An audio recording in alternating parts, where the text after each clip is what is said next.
लोक म्हणतात स्पर्धा वाढली स्पर्धेचं युग आहे. पण जसा आता सध्या इंटरनेट आला आणि मोबाईल आला ना, तेव्हापासून स्पर्धा सगळी संपली. आता कोणताच व्यक्ती मोबाईल पासून दूरच राहत नाही.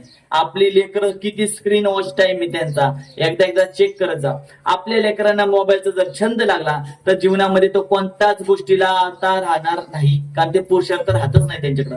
मी म्हणतो मोबाईल वापरा. या कीर्तनातून आज एकच गोष्ट घेऊन जा. तुमच्या लेकरांना आजपासून एक नियम लावा. आपल्या घरात लेकरांसोबत तुम्हाला पण लावा. आपण आपल्या लेकीला मोबाईल दिला, पोरांना मोबाईल दिला, पोराला सांगायचं, भावड्या तुम्हाला मोबाईल दिलाय खरा, मग महाराज मोबाईल पोरांचा काढून घ्यायचा का?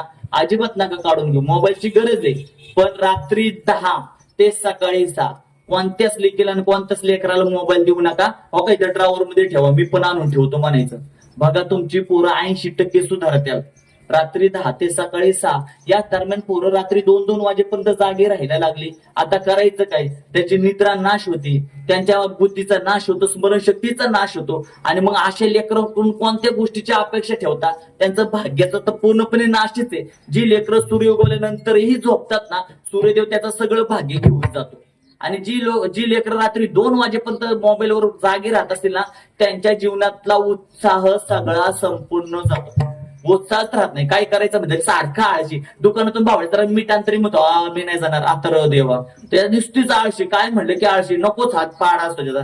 आणि जर बाप थोडा वराडला की असं ससा कसा पळतो तसं घाबरतात. भीती पण लय वाटायला लागते. म्हणजे ही धाडस का नाही, ही तर रात्रीचं सगळ्या गोष्टी. म्हणून जितकं शिकवेल तेवढं आपल्या लेकरांच्या मोबाईल वापरावर नियंत्रण ठेवा.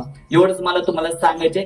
जाता शेवटचा दृष्टांत आपल्या सर्व श्रुते की कोणत्या लेकराला पाहिल्यानंतर तुम्हाला आम्हाला पण वाटतं की बाबा असा आदर्शवत लेकराने आपल्या आई वडिलांची सेवा करायला पाहिजे.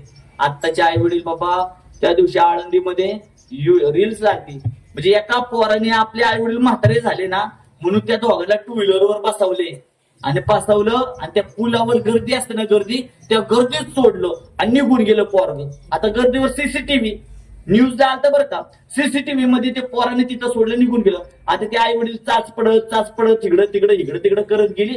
आता तिथं तुमच्या माझ्यासारखा संस्कारक एखादा व्यक्ती भेटला, बाबा कुठले, आजी कुठले, म्हणले असं झालं तसं झालं, पोरांनी सोडलं. आता मग त्यांच्या संस्थेतले, संघटनेतले बरीच लोक एकत्र आली. त्या आजी आजोबांना बसवलं आणि परत त्याच्या घरी नेलं आणि त्या पोराला 2 कानशिला तर लागावल्यास आणि परत सज्जड दम दिला. परत जर आजी आजोबांना इकडे तिकडे काय करशील तर मग आम्ही तुझे योग्य असा समाचार घेऊ. मग बघा, आणि ती पण आलं टीव्हीला. आई वडिलांना सोडतरी पण टीव्हीला, आणि घरी जाऊन दम देऊन फटकवलेलं पण टीव्ही. म्हणजे आजकालची पिढी एवढी यायला गेली.